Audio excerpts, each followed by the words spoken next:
جی السلام علیکم، امید ہے کہ آپ سب لوگ خیریت سے ہوں گے۔ سپریم کورٹ کے جج صاحبان کے حوالے سے کچھ خبریں ہیں، کچھ ڈیٹیلز ہیں، وہ آپ کے ساتھ شیئر کروں گا۔ اس کے علاوہ سعودی عرب، ایران اور یورپ کے حوالے سے بھی کچھ بڑی امپورٹنٹ ڈیٹیلز ہیں، کوشش ہوگی کہ ان کے اوپر بھی تھوڑی روشنی ڈالی جائے آج کے اس ولاگ کے اندر۔ اچھا، پہلی چیز جو میں آپ کے ساتھ شیئر کرنا چاہتا ہوں وہ ہے جناب، گزشتہ روز چیف جسٹس آف پاکستان نے معزز جج صاحبان کو ڈنر پہ بلایا، میڈیا بھی اس کو رپورٹ کر رہا ہے، ان کو ضیافت پہ یا کھانے پہ بلایا۔ وہاں پہ تمام جج صاحبان، جی ہاں جی، تمام جج صاحبان نے شرکت کی، ماں سوائے ایک جج صاحب، جی ہاں جی، قاضی فائز عیسیٰ صاحب کے علاوہ تمام جج صاحبان وہاں پہ موجود تھے، جن کو مدعو کیا تھا دعوت کے اوپر چیف جسٹس آف پاکستان نے۔ اچھا، جب یہ خبر آئی ہے، یہ اس سے پہلے ایک اور خبر میڈیا میں رپورٹ ہوئی، اور وہ خبر بھی ذرائع سے رپورٹ ہوئی۔ وہ خبر یہ تھی کہ جسٹس قاضی فائز عیسیٰ نے ایک اور خط لکھ دیا ہے چیف جسٹس آف پاکستان کو، اور اس کے اندر 2 معزز جج صاحبان کو تعینات کرنے کی سفارش کی گئی ہے کہ ان کو لایا جائے سپریم کورٹ میں۔ 2 نام بھی انہوں نے نامینیٹ کر دی، اور وہ جو پروسیس ہوتا ہے سارا، وہ جو اجلاس ہوتا ہے اس کو بلایا جائے، وہ ایک لمبی ڈیٹیلز ہے کہ وہ کس طرح ہوتا ہے، اس بحث میں جائے بغیر وہ خط انہوں نے گزشتہ روز لکھا، اور اس کے ساتھ ساتھ وہ میڈیا میں بھی آ گیا۔ اب گزشتہ روز ایک طرف یہ ہے کہ چیف جسٹس آف پاکستان بلا رہے ہیں معزز جج صاحبان کو کھانے کے اوپر، تاکہ آپ کو پتہ ہے کہ اس وقت سپریم کورٹ کے اندر بھی ایک ڈیوائڈ نظر آتی ہے، اختلافات نظر آتے ہیں۔ شاید ان کو کم کرنے کے لیے انہوں نے کہا کہ سب کو اکٹھا کیا جائے، تو سب جج صاحبان وہاں پہ گئے، لیکن قاضی فائز عیسیٰ صاحب نہیں گئے، اور ساتھ ساتھ قاضی فائز عیسیٰ صاحب نے یہ خط بھی لکھا، اور وہ خط بھی میڈیا میں آ گیا۔ اس سے پہلے بھی قاضی فائز عیسیٰ صاحب اکثر خط وغیرہ لکھتے رہتے ہیں، اور حیران کن طور پہ کوئی ایسی کمزوری ہے سپریم کورٹ کے سسٹم کے اندر کہ وہ خط جو ہے میڈیا کو لیک ہو جاتے ہیں قاضی فائز عیسیٰ صاحب کے۔ باقی ڈاکومنٹس وغیرہ اتنے لیک ہوں یا نہ ہوں، لیکن وہ خط جو ہے کافی لیک ہو جاتے ہیں۔ پر اینی وے تمام جج صاحبان جو ہیں وہ ادھر ان ڈنر پہ موجود تھے، ماسوائے قاضی صاحب کے۔ اور پچھلے دنوں ہم نے یہ بھی دیکھا کہ وہ پارلیمنٹ جس کے اندر راجہ ریاض صاحب اپوزیشن لیڈر ہیں، جس پارلیمنٹ کے آج کل بات ہوتی ہے کہ اس کی توہین ہو گئی، اس پارلیمنٹ کا کنڈکٹ جو ہے وہ آپ کے بھی سامنے اور میرے بھی سامنے، وہاں پہ استعفے کس طرح دیے گئے، کس طرح منظور کیے گئے، اور جب عدالت کا حکم آیا لوگوں کو واپس نہیں آنے دیا جا رہا ہے۔ نہیں وہ اس بحث میں جائے بغیر تو قاضی فائز عیسیٰ صاحب اس پارلیمنٹ کے اجلاس میں بھی شرکت کے لیے پہنچ گئے تھے۔ کہا گیا جی وہاں پہ کنونشن ہو رہا ہے پارلیمنٹ کے اندر، اور ان بینچز پہ جہاں پہ ڈار صاحب بیٹھے ہوئے تھے، جہاں پہ زرداری صاحب بیٹھے ہوئے تھے، ایک جج وہاں پہ صرف بیٹھا ہوا تھا سپریم کورٹ کا، اور وہ محترم قاضی فائز عیسیٰ صاحب تھے۔ تو یقیناً انہوں نے صحیح کیا ہوگا، باقی سارے غلط ہوں گے، اور کل بھی کچھ لوگ کہیں گے کہ جنہوں نے شرکت کی سارے جج صاحبان وہ ایک طرف ہیں اور ایک جج جو ہے وہ آپ کو دوسری طرف نظر آتا ہے۔ پر جو بھی ہے، بتانے کا مقصد یہ ہے کہ عدالت کے اندر اس وقت کیا چیزیں چل رہی ہیں۔ کچھ لوگ یہ پیش کرتے ہیں کہ جناب یہ جج صاحبان ٹھیک ہیں، وہ ٹھیک ہیں۔ مسئلہ یہ ہے کہ آئین اور قانون کے مطابق آپ کو تمام جج صاحبان کے فیصلے ماننے پڑتے ہیں، اس لیے کہ یہ فیصلہ کسی جج کا ذاتی نہیں ہوتا، عدالت کا ہوتا ہے، آئین اور قانون کے مطابق ہوتا ہے۔ یہ نہیں ہو سکتا کہ 1 اتنا معتبر یا 3 اتنے معتبر یا 4 اتنے معتبر اور 5 اتنے معتبر اور 8 معتبر، نہیں، ایسا نہیں ہو سکتا۔ میرے خیال میں اگر نظام کو آئین اور قانون کے مطابق چلانا ہے تو پھر آپ کو عدلیہ کے فیصلے ماننے پڑیں گے۔ یہ نہیں ہو سکتا کہ آپ عدالتوں کے فیصلے نہ مانیں۔ اور اچھا، آج جو سپریم کورٹ میں سماعت ہوئی ہے، سپریم کورٹ کے جو رولز کے اندر کوئی تبدیلی کرنے کی کوشش کی گئی ہے نئے قانون کے ذریعے، اس میں بھی یہ نقطہ سامنے لایا گیا کہ جناب کچھ جج صاحبان کے خلاف ریفرنس آ گئے ہیں، اور لہٰذا ان کو اس بینچ سے علیحدہ کیا جائے۔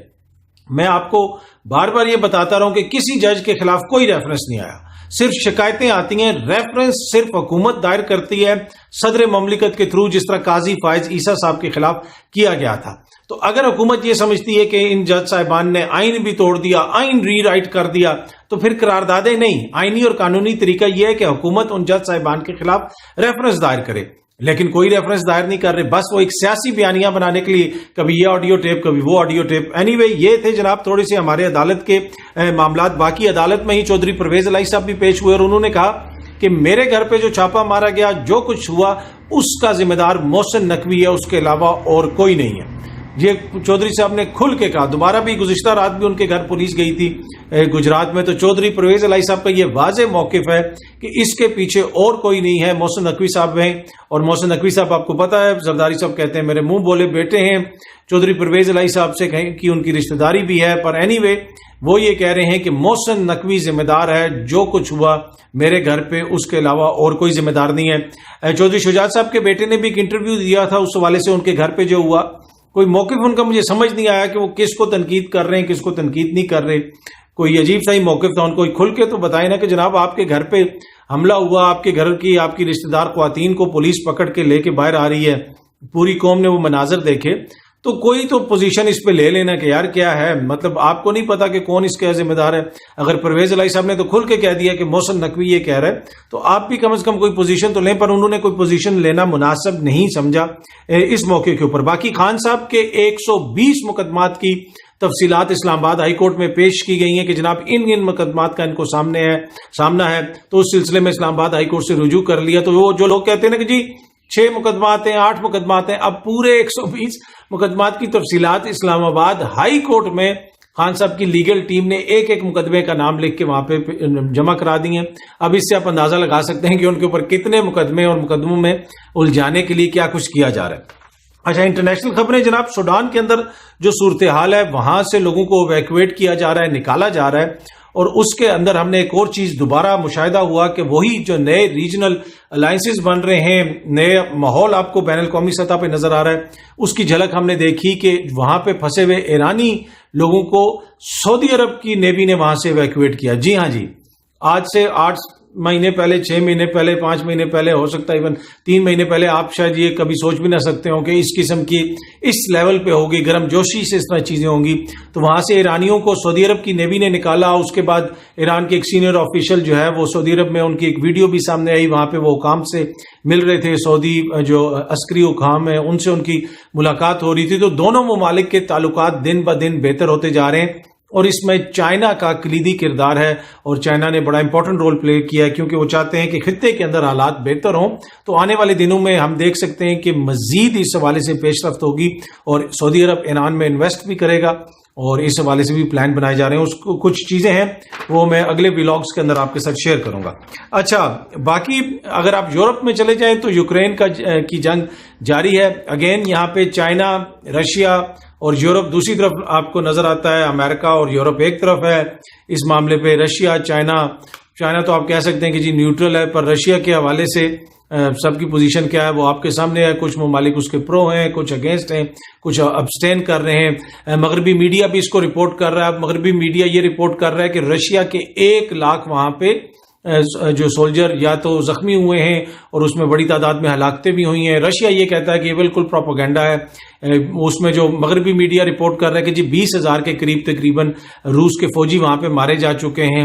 میرا نہیں خیال کہ 20,000 بہت بڑی تعداد ہے, کہ اتنا ہی بڑی تعداد وہاں پہ کس طرح ماری گئی. پر اینی وے, یوکرین کے معاملے پہ جس طرح آپ کو کہا پہلے بھی بتایا کہ مغرب نے ایک پوزیشن لی ہوئی ہے, اور اس کے میڈیا نے بھی ایک پوزیشن لی ہوئی ہے, اور وہ جس طریقے سے کوریج ہو رہی ہے وہ آپ کہیں پہ بھی چلے جائیں تو آپ کو وہ نظر آتی ہے پورے مغرب کے اندر.